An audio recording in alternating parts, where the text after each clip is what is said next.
The opinions, viewpoints, and beliefs presented on this program do not necessarily reflect those of the management, the affiliates and broadcast partners, or the sponsors. Listener discretion is advised. Between science and ignorance, there is filler.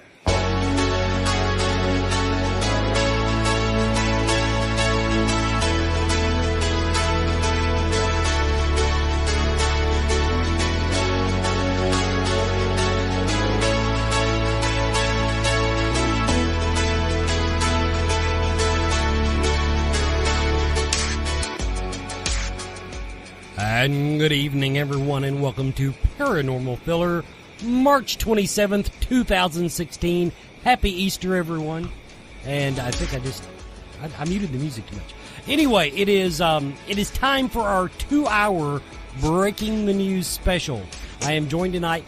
Chris Sutton, the advertised cohort, took ill today and could not be on the episode, so Mr. Ken Boggle of tarotbyken.com has graciously stepped in to fill the void that is Chris Sutton. And, of course, Lisa Schnurr, she is the haunted librarian. She is who comes up with all of the delightful news items that we'll be talking about tonight. Now, of course, it has been an absolutely lovely, lovely weekend here in Kentucky. And there is no video feed tonight. If you're one of the members, one of the subscribers, and you're trying to watch the video, there is no video tonight because I'm farm fresh and I didn't feel like washing my hair before the episode. So there. Last week I didn't feel like I wore a hat, but I didn't even go that far this week. It's what it is. It's So if I get really if everything goes really well tonight, I might even take a caller. I actually have it set up now where I can take a caller if I feel like dealing with the great unwashed masses. So let's go ahead. Ken, Lisa, say hello. Howdy, Farm Fresh. I like that. I love that. I celebrated Easter by doing yard work all day. We, our yard, well, I'll put it this way. When everybody else's yard looks really, really nice, ours looks like a, minor disaster area. But after, winter and, 2 dogs that have learned to pack things, anything up to about the size of a riding lawnmower, and it's all the crap that you walk up and you throw down, you know, and you screw it, I'll get it in the spring. Well, today we got it. Yeah. It's been one of those days too. We did, I mowed the lawn. I even planted some flowers and stuff. I mean, it's been a yard work kind of day. That's the one. Now that we did not plant any flowers, we had a couple to plant, but we didn't get around to doing that. And okay, everybody. I went this morning. Well, actually, I went yesterday and picked it up. But okay, we had one of those little cheap, crappy greenhouses, and the wind was not kind to it the last 2 years, and so finally we decided to get a new one. The cover was tore all to hell. And so we said, well, you know, let's just get another. You can buy a whole thing for what you can get a cover for. Right. Well, we went back to the place we bought it, and I knew they didn't have the exact one that I had, but I said, oh, that one looks pretty good. I didn't do the math on the dimensions of it. Uh-oh. I spent the morning building a freaking garage. This thing, I could park my car in this damn thing. The directions, although in English, were meant for people who obviously had done something like this before. So after, we got it together, and it's a beautiful, beautiful little greenhouse. But, oh my, we kept building it, and this thing's getting bigger and bigger. And I'll put it this way. My old greenhouse, we actually started just to set it up, the frame of it, inside of the new greenhouse, just to get the effect. What all you gonna put in there, dude? We're tomato people. She starts a bunch of tomato garden stuff. She starts a bunch of garden stuff because I don't know why. We just do it. Some people sow seeds. We like paying for the little Jiffy cups and starting our seeds. How were things down in Georgia, Lisa? Well, things are crazy in terms of the masses being all crazy, and I'm not going to get all political with you, but you saw the one yoga link that I attached you on in Twitter. So things are just shaking up in Georgia, and we've had rain today. So of course my Easter was wet, and I wish I could have a greenhouse in my backyard, but I'm in one of those HOA communities that doesn't allow for getting back to nature. Oh, that's just downright un-American. It really is. I like it out here where I'm at. We can build anything. They did finally make us start telling them when we build stuff. Beyond that, they don't care. Well, the next place will be non-HOA, because I would like to be able to have yard art or more yard art. I actually have a little, but we're not going to tell anybody. But and I feel grossly inadequate to you two, because I have not planted anything, which is terrible. But Georgia's Georgia. We're making Mississippi proud. Let's just go ahead and talk. I don't mind getting political. I don't get a lot political, but mainly the yoga thing. I get okay. So that happened in Georgia. I saw the headline. I didn't pay attention to where it was, but some Christian types complained that during yoga class they used they said namaste. Which basically have a nice day, or I see you, or kind of like on the Blue People movie. It actually means that the light in me celebrates and recognizes the light in you. That's what I said. Right. So I saw that also on Twitter, and I got pissed off immediately. I thought it's a shame to take something that is medically proven to benefit you physically. And psychologists have published gads and gads of articles about how good it is for people mentally. And I think that the overwhelming support that it helps people emotionally is just so much you can't ignore it. So I'm wondering what is so wrong with getting kids to be more centered, more positive, and more physically involved? Like, what's the problem in that? Well, Ken, if I don't mischaracterize this, yoga is basically an exercise with meditation. Is that in some respects it is. In some respects it is a flowing meditation, but at its core, it's movement matching breath. Mm-hmm.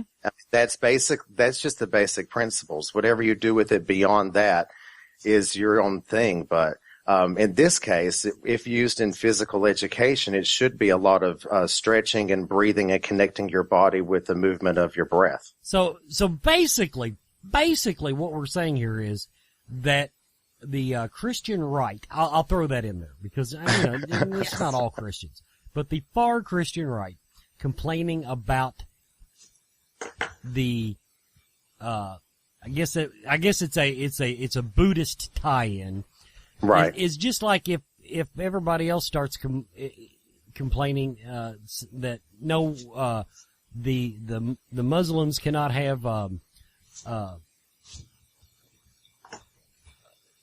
bring your own dish dinners because the Baptists do it. That's that's how I look at this. It's so easy to keep the religious aspect out of it. Yeah, and I think it's just I think it comes from a lack of education about what it actually means to say namaste. If anybody actually cracked a book, and any of these parents, and went and stretched their minds far enough to drop out of what they've been told to disbelieve and to judge, and instead opened their minds to tune into what this actually means, they would be supporting it. If they're logical, rational people, they would say less video games, more yoga, less bullying, more yoga, if they're logical and rational, that is. Well, now, I will point out that this is no different from what the Christian right, and many Christians deservedly or correctly complain about when somebody complains about saying Merry Christmas. It is, right. It is the same principle. Okay, Yeah. you know, but okay, I've said it about the paranormal field. I said it about everything else. It's just crazy because the quote from the one woman, and I had heard this story originally, and it was in Georgia, and so when I pulled it up today, I was like, nuts! It's like down the street from me. Oh no! I mean, like less than 5 miles, which is scary. And you know, the quote from the one parent is saying how they're letting kids not pledge allegiance to the flag, but they're going to push this religion down our throats. And I was like, what?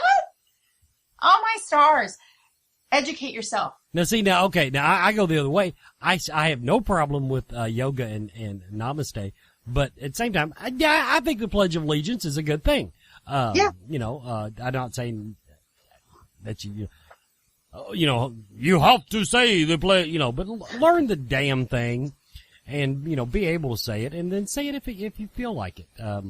You know, I do approve of that, but I also approve of namaste. And I don't care if somebody wishes me a happy Kwanzaa or anything else. I'm just, you know. Yeah. I mean, are a lot of people telling you happy Kwanzaa, Wes? Is that a regular thing? Well, not now. It's not Kwanzaa. I'm just saying I would not be offended. Right. Well, you know, as a Buddhist, I'm a staunch Buddhist, but I look at the Pledge of Allegiance as more patriotic than anything.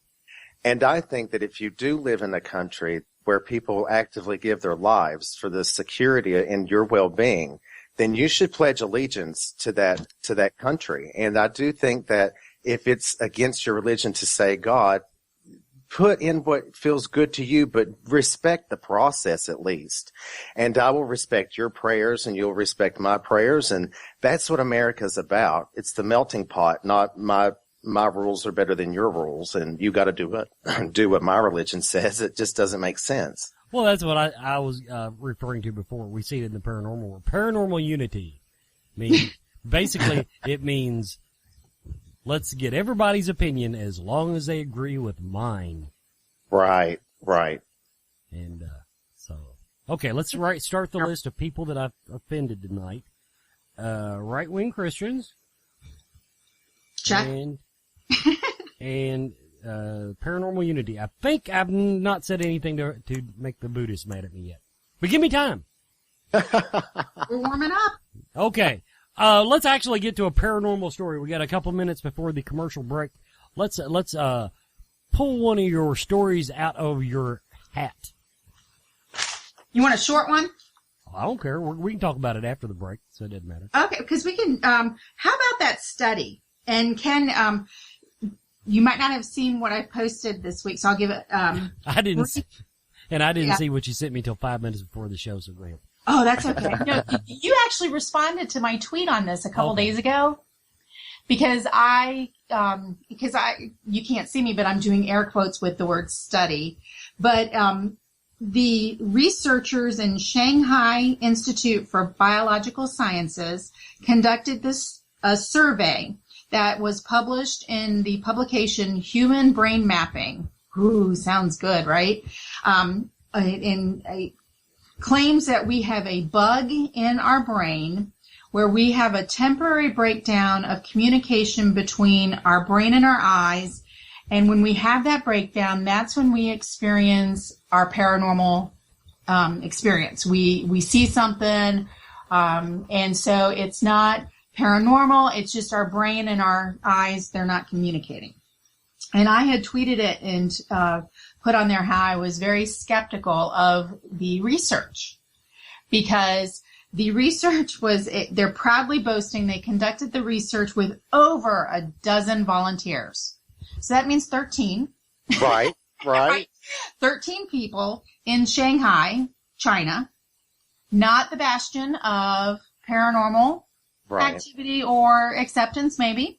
Or be willing to say anything that might make them think that you're crazy. Yes, right? In a communist country.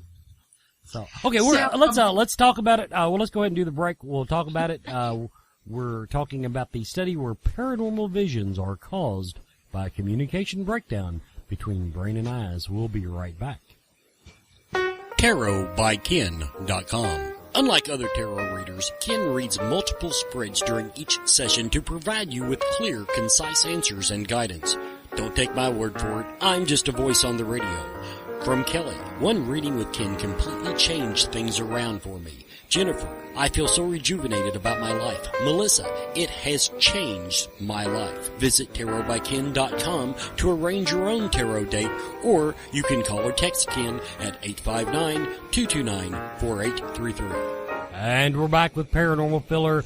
We're breaking the news tonight with Lisa Schnurr, the haunted librarian herself, and Mr. Ken Boggle.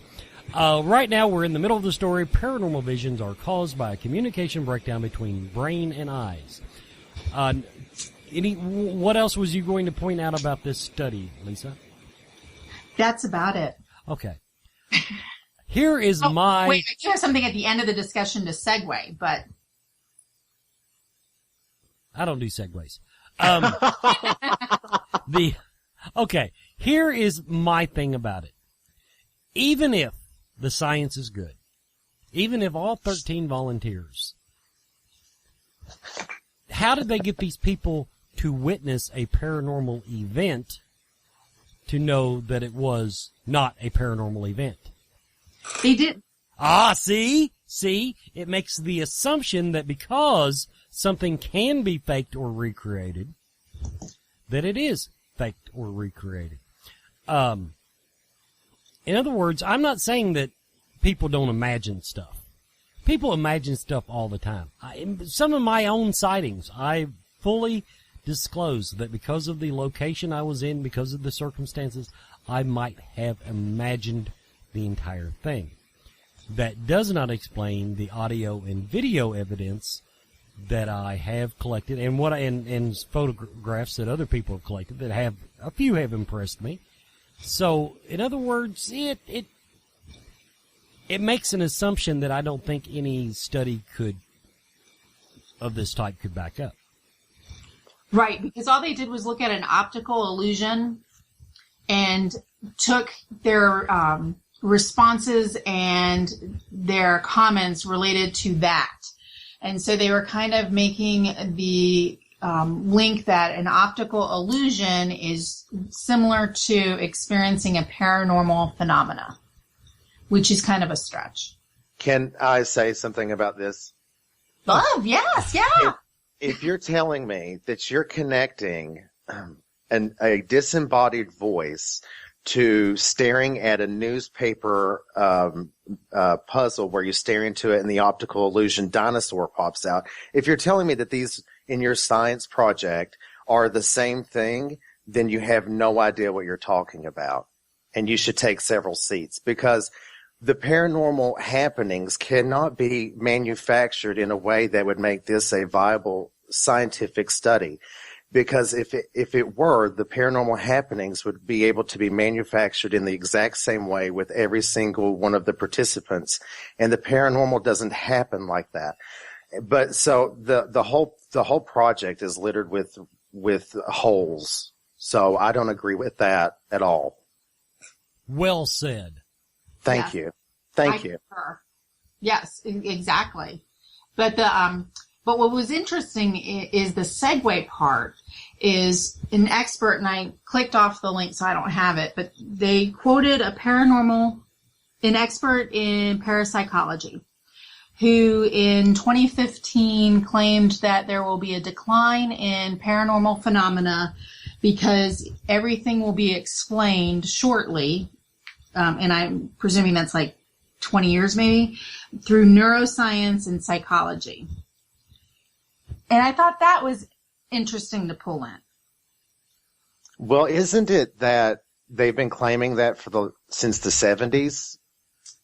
I mean, isn't that been like the scientific thing, is that it's all in your brain anyway? It's hogwash. If you experience the paranormal, like I'm sure you have, Lisa, like I know Wes has, like I have myself, this whole thing is just ridiculous. And And of course, even going to the quote, because now the one I saw, where the hell did I put that stupid thing in?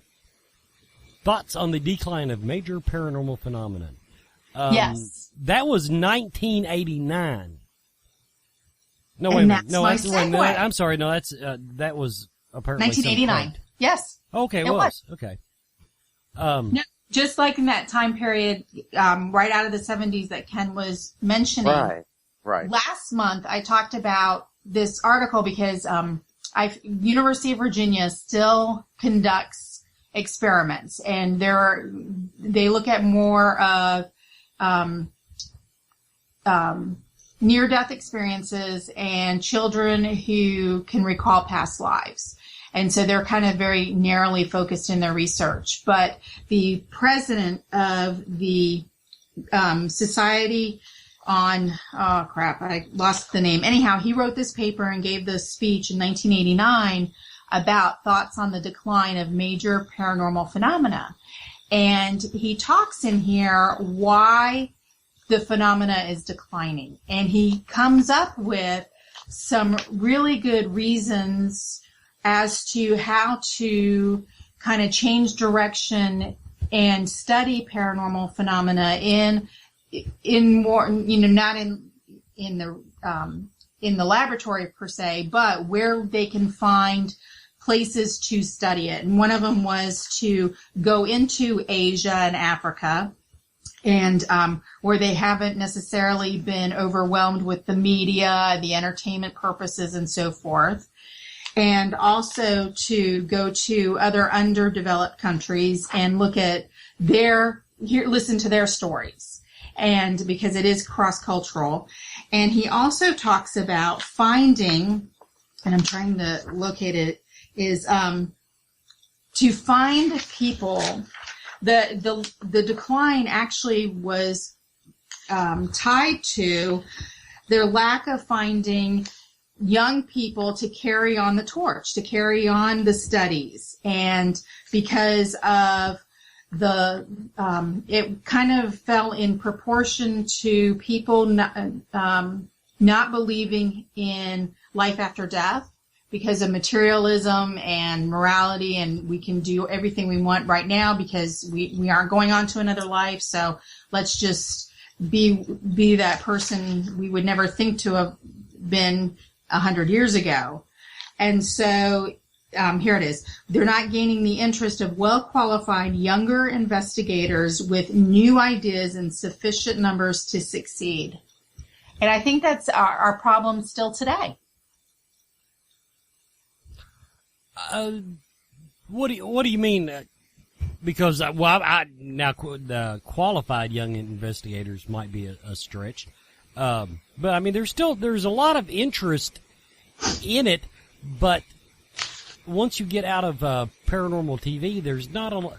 In other words, you're not curing cancer here. There's not a lot of monetary upside to explaining away the paranormal. True.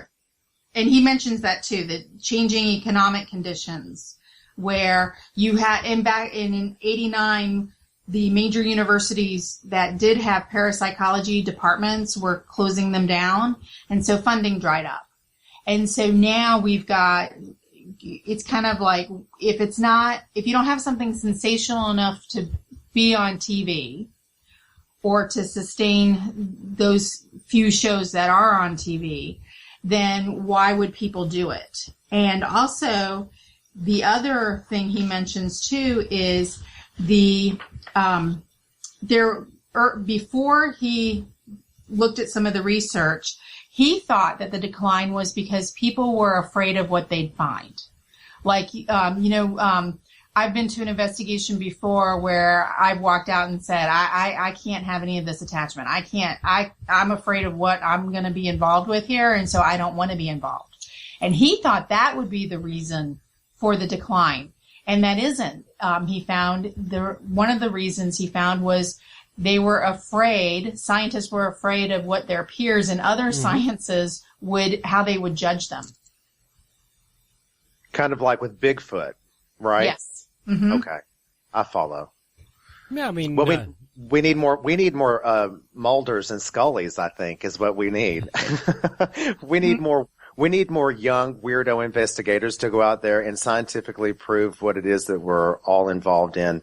And it's sad that not more people are doing it. That is a bummer. But, I think that if anything, since 89 and it's done nothing but increase. Am I wrong in that? I feel like the paranormal industry is bigger than it's ever been. Well, obviously, the paranormal industry, the business side of it, and that's because of television and radio shows like this. And I mean, let's face it, in 1989, there was no internet. There was no sharing of this, of, I don't want to say knowledge, sharing of the experience. I mean, it used to be if you had a ghost story, you might tell your best friend, you might, tell it sitting around the campfire, but that was pretty much as far as it went.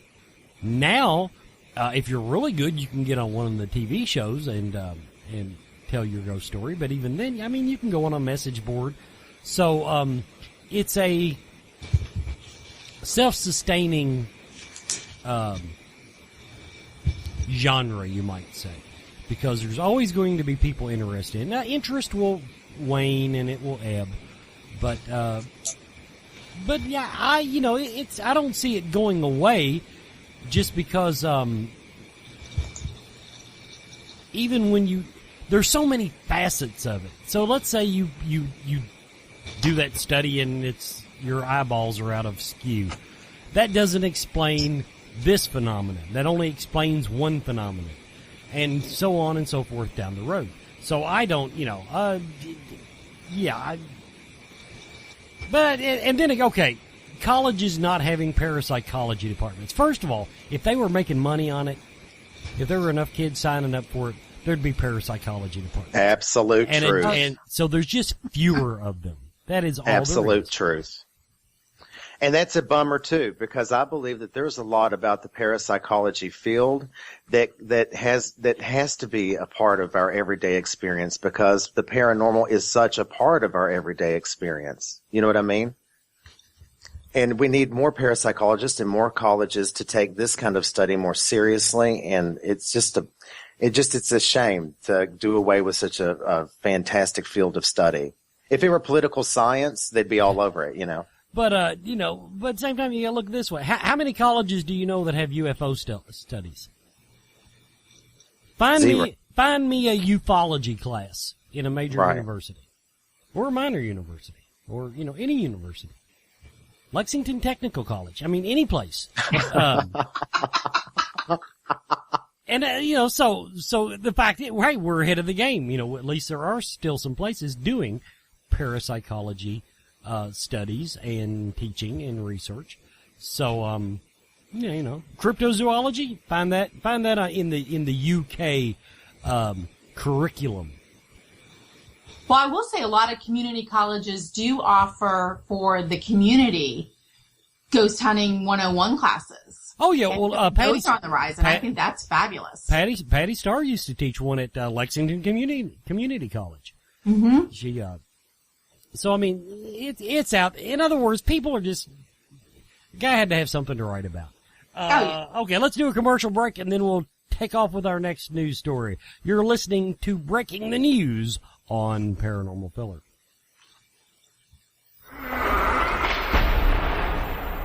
Lockdown 2016 at the Ohio State Reformatory in Mansfield, Ohio. June 19th.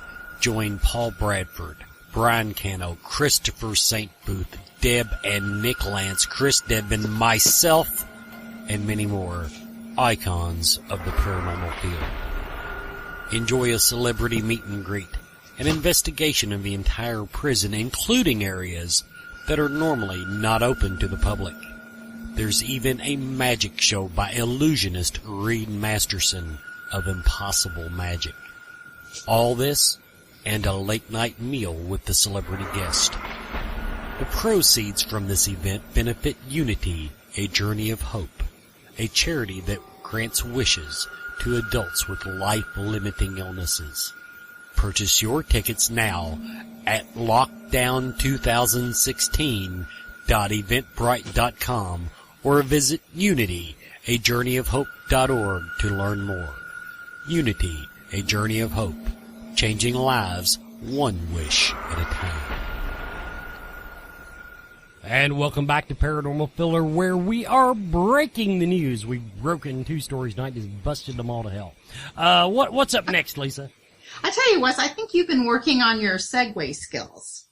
Even though you say you don't like segues, but you name dropped with Patty Starr. And so right. I'm gonna go with that news story that came out because I've been to Scarefest. I skipped this last year. I was there the year before, but Scarefest has announced a literary journal and a competition, and so they're going to start their first literary journal called Blood Types, and submission fee is $15.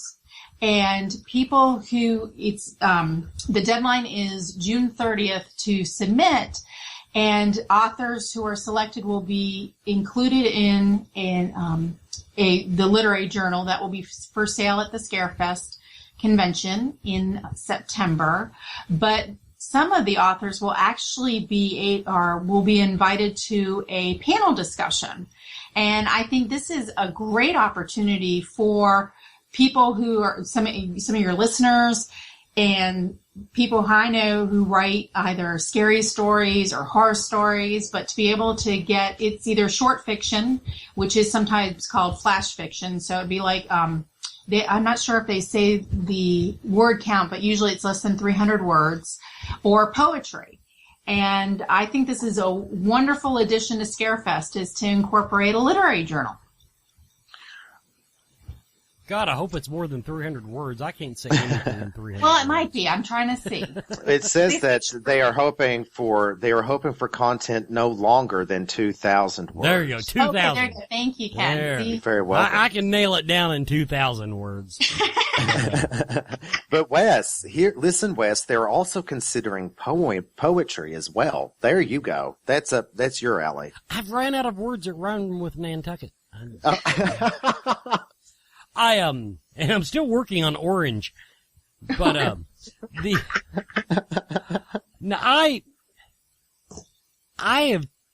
don't have the color to write fiction, and I have no talent at poetry, so that ship has sailed. It sailed. Although I gotta tell you, I did actually write an epic poem my senior year in high school, and I'm talking epic as in the same format as Beowulf. There you Wow. go. Yeah, and it was a long bitch too, but that was the end of my poetry career. You'll notice that that I did not pursue that particular talent. I love to write, but I have somehow gotten into this thing. I can only write opinion. I can express opinion very clearly and logically and with great analogies that paint this beautiful picture. But I cannot tell a joke anymore. I just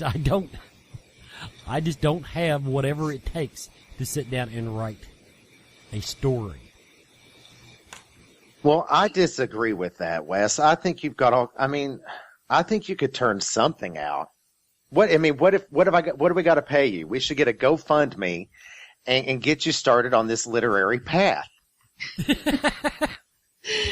We just open your world up, brother. Just open your world up. Now, my best bet, I could have written Dustin Perry's book because he just wrote shit that happened to me. If I had good stuff that happened to me, I could have written that book. That's the other thing. My life is really terribly, terribly mundane and boring. And so that's why I have so little imagination. I've had several people beg me to write a book, and I'm still toying with the idea of writing a highly fictionalized account of my paranormal life. That being said, I have like 3 partial chapters that go in every direction but where they should, and I have not worked on it forever. Well, we got to have that changed. We got to have this published, and the sooner the better. We've got till June 30th. Says right here on the Scarefest page. You've got till June 30th to get it done, brother. I work so well under deadlines. Let's see, June 30th. I should start probably June 28th. Right. And that's the way I usually work. No, okay. Here's the deal, loyal listeners and prospective sponsors. If I was to get enough subscribers to the website and enough sponsors to carry the weight that is this show, that I could free up some of my day job time, then I would write my ass off. I would just sit here at the computer and sit here in my bathrobe and underwear and just peck away at the keyboard. But alas, the requirements of life just don't permit me the time and energy to do so.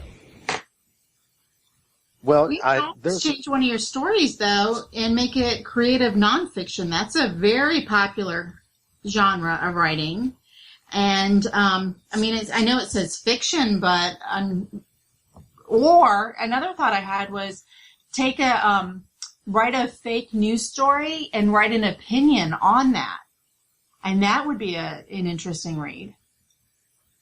Look at that, Wes. That's a capital idea right there. No. If I'm going to do it, I think I should just go ahead and do what I hate and do paranormal romance. Ooh. Yes. Oh. When can we expect to hear a snippet of that? I'll put that on my to-do list. Okay, thank you. Yeah. Thank you. No, Personally, I don't write very well myself. I write a blog, and like Wes says, for me, it was the same. It's easier for me to write something out of opinion or even to support an opinion than it is for me to sit down and write fiction. I just can't do it. And as far as poetry goes, I'm not good at that either. So, the literary, journal will have to be done by much better people than myself.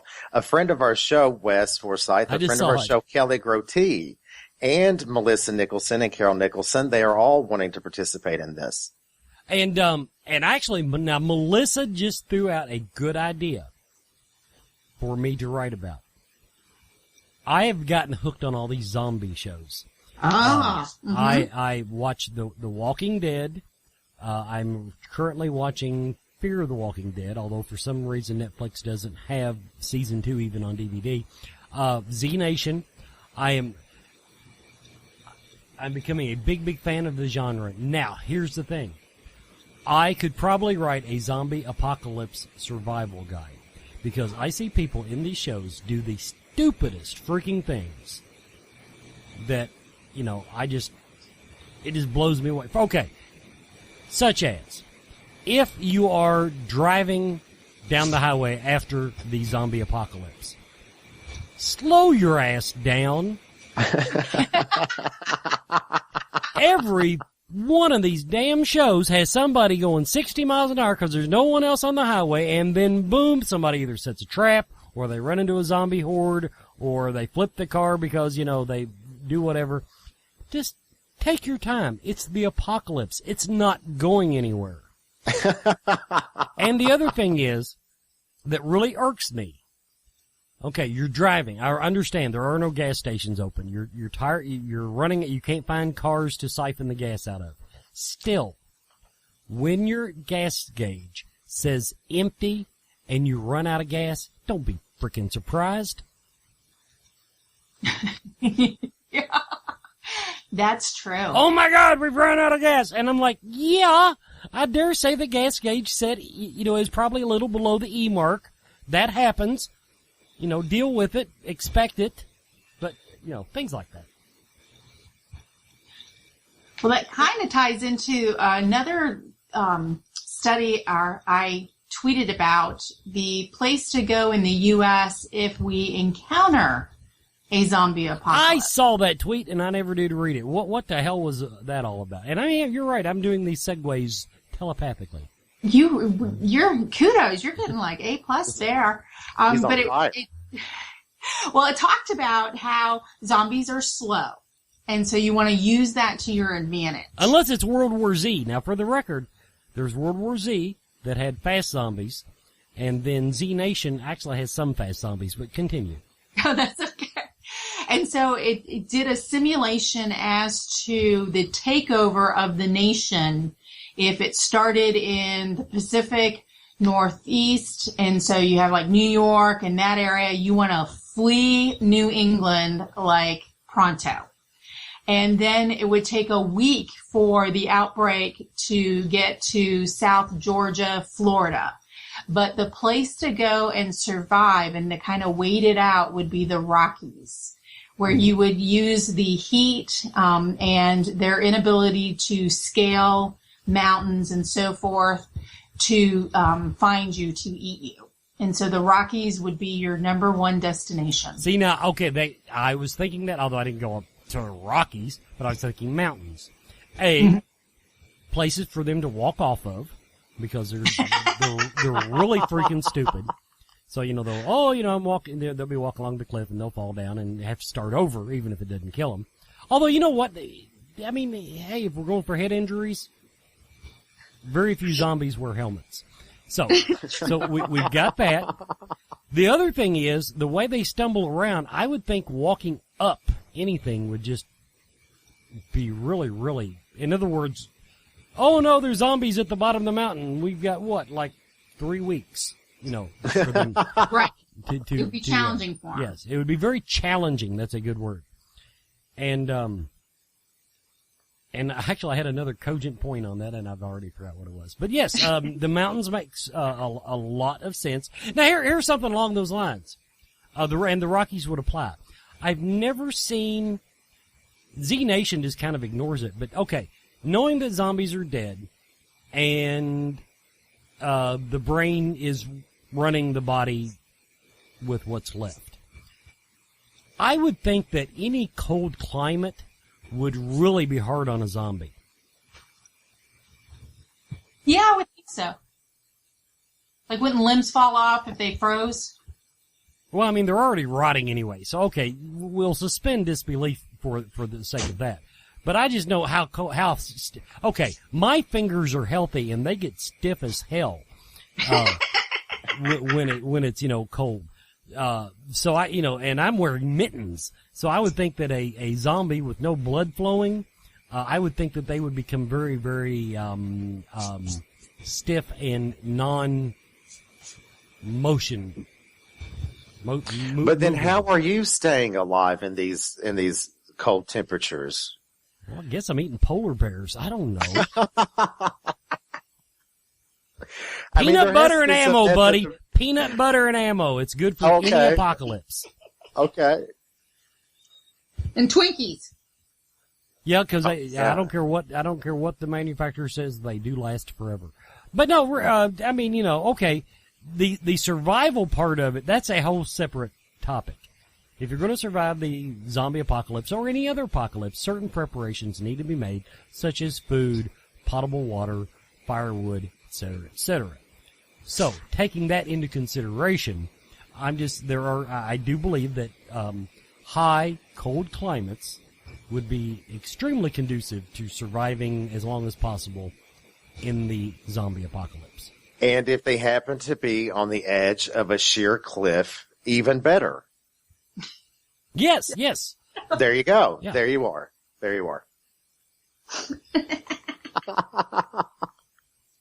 So, okay, time for the last commercial break. Was there even a news story about? Anyway, it doesn't matter.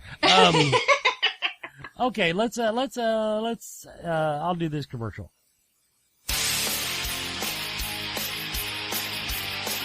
Every Friday night, Scarefest Radio. Dude, run! Join us every week as your hosts go behind the scenes of America's premier horror and paranormal convention, the Scarefest. Here's Johnny. You will be hearing from celebrities, speakers, artists, entertainers, and some of the most unique vendors anywhere. I am your father. Every week we will be giving away a 3-day pass to a lucky listener. I'm afraid. That's the Scarefest Radio. Friday nights at 9 p.m. Eastern on ScarefestRadio.com. Now, the other thing about a cold climate during the zombie apocalypse, I would think that winter clothing would be extremely survivable in the case of a bite attack. Double duty. It keeps you warm, keeps you safe. Right. Pull that hood up. It'll cover you, your neck, big, heavy, fluffy winter coat that would be hard to bite like through. a parka. Exactly. Exactly. Yeah. Of course, I can't imagine, even if you're in the Mojave Desert, not wearing a turtleneck at least during the zombie apocalypse. I mean, so add that to your chapter in your book, clothing to have for the apocalypse. Yes, I think that wardrobe. I think exactly. bare skin during the zombie apocalypse is not.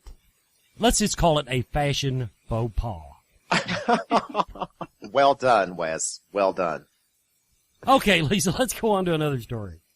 Well, working off of our theme of great segues, you had the Here's Johnny clip in your commercial for Scarefest Radio. Mm-hmm.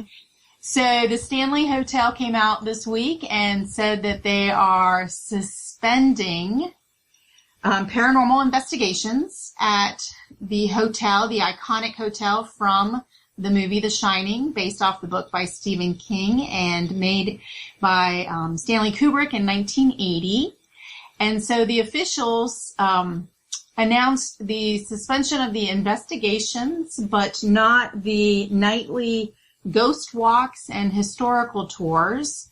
And so Amy Bruni's Strange Escapes event, which is April 8th through the 11th, Strange Escapes, April 8th through the 11th, which is already sold out, will be the last public investigation to be held at the Stanley Hotel for the near future. And that created quite the buzz on the Twitter feeds and Google paranormal searches for the news. Yes, my literary opinion, it sucks ass. It completely blew me. Are they under new management? Is that what it is? I mean, yes. New management, but I just know, okay, I'm going to look at this logically now.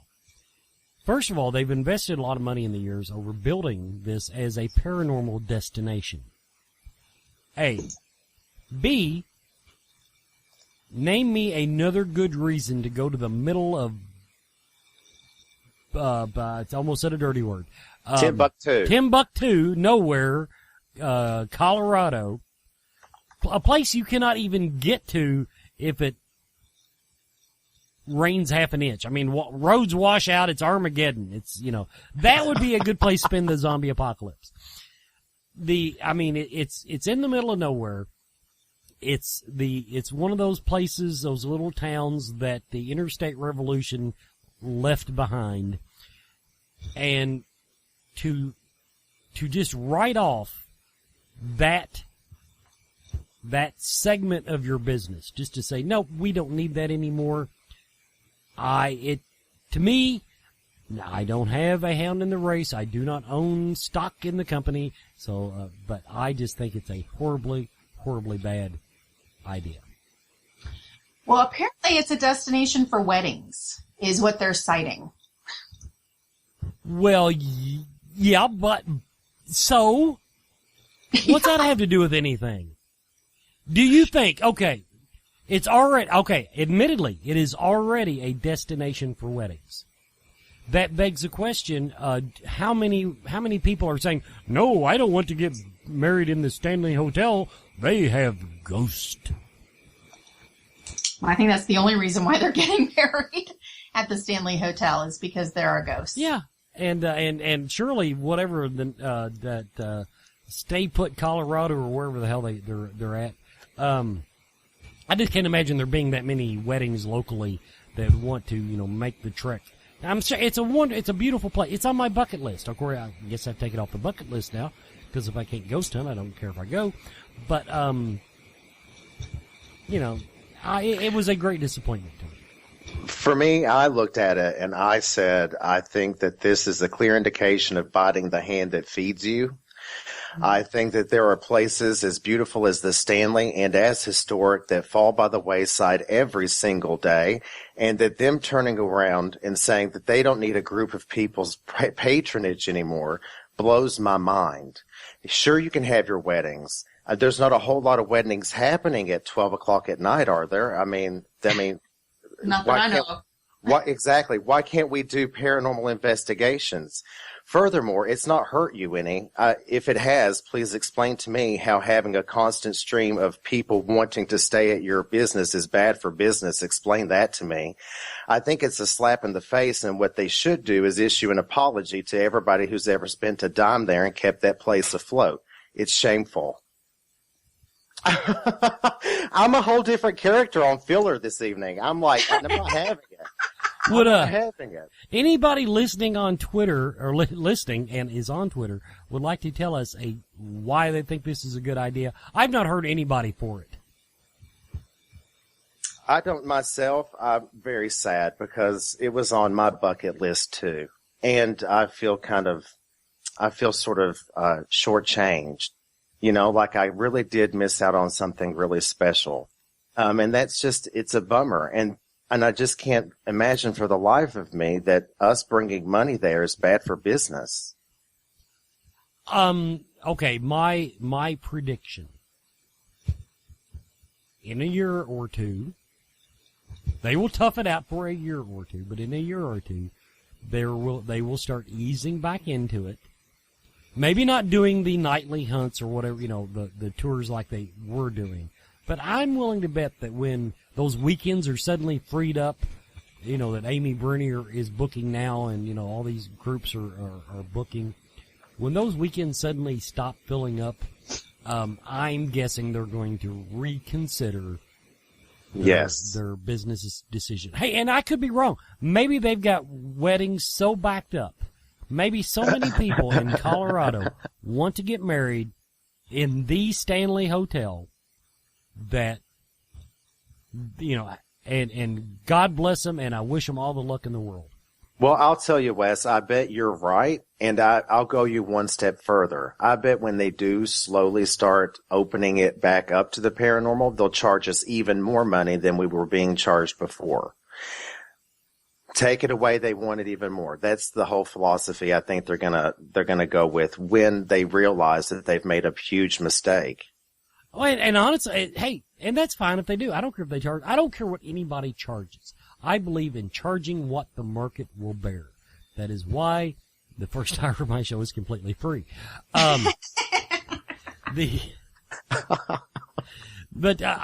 I'm a capitalist. And if they can make, the money doing it their way, or if they decide to come back and say, okay, we'll do it, but, because it's such a pain in the reputation that we have to charge double, whatever. But Wes, do you think, and Lisa, you chime in too, do you think that they're going to rid themselves of the paranormal stigma?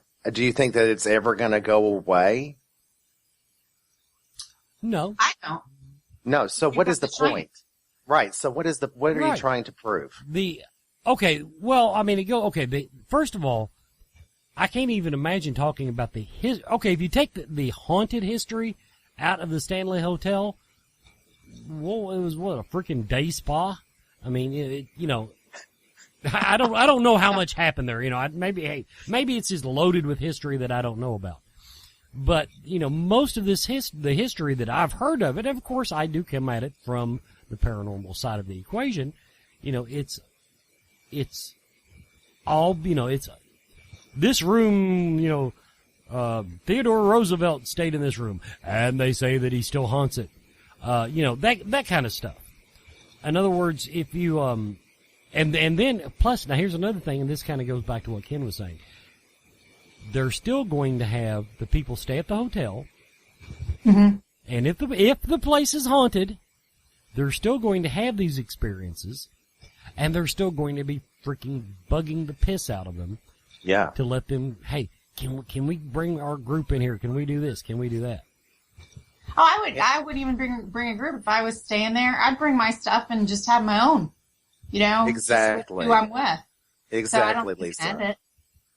Because your people should be able to do it. You pay for that room. Honey, use that room. Do whatever you want in it, But I feel like this. I feel like personally, the paranormal industry, when they do turn back onto us, I think that maybe we should reevaluate just exactly where we send our business, maybe. Because we have been such a force to provide them with such a great amount of people who want to be there and great money, great profit. I just think maybe we should take the profit elsewhere or wait until it goes under and is derelict and we'll go in there anyway. The thing is, and I mean, okay, that is a beautiful, beautiful sentiment, but let's face it, when they open the doors again, especially if they can hold out 2 or 3 years, people will flood the place. Yeah. They will absolutely flood the place because, oh my God, it was awful. There's nothing, the lure of the unobtainable, that whole thing. Well, the one thing that I haven't read much of, and so I just Googled it to make sure I wasn't making things up. But every year, the Stanley Hotel carried or put on a film festival, and it was a horror film festival. And I remember reading and tweeting about it. The 2016 program was canceled, and so I'm now looking at the StanleyFilmFestival.com website, and the hotel announced how the state of Colorado awarded them $11.6 million to build a world-class film center, archive, and auditorium on the grounds. But in here, it still says they want to be a global destination for the horror film genre. Well, how that goes along with paranormal and investigation. So if you're, turning away one segment of it, what's the incentive for horror film enthusiasts to go there? Well, here's a good question. If you are going to continue to be a horror film location,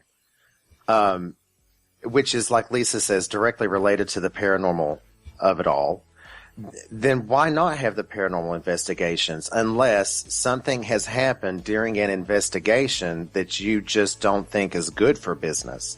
Like, is there something that has happened that we, the public, are not privy to during a recent investigation that has caused this decision? Well, who knows, but okay, here's the thing.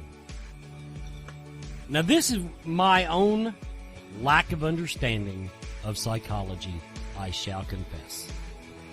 But your typical horror movie, why would you think that it's better to have someone fake axe murder a dozen people and eat their intestines than to have 12 people walk around in the dark with flashlights? Good point. That's the point. Good point. I mean, to me, okay. I worry about the desensitization of the masses by horror movies, by video games. And I'm not saying that I'm anti-horror movie and I'm anti-video game. I'm just saying that I do think that is a factor in where we find ourselves as a society. I'm not saying it's the only factor. I'm saying it's a contributing factor. Now, so it all goes back to, I don't see the harm in it, and if it's putting money in your pocket. Now, if you can book this place, once again, just like we was talking about weddings, if they can book this place for the next 3 years with horror movie premieres and workshops, and fine. But I just cannot imagine. I look at everything as a business mix. If I've got 1, 2, and 3, and all 3 things contribute to my income, I'm likely to figure out a way to embrace all 3 of them, unless one legitimately crowds out the other 2. Well, I mean, you're limiting yourself if you do. Right. You're making the choice to limit your audience. I mean, That doesn't make business sense to me.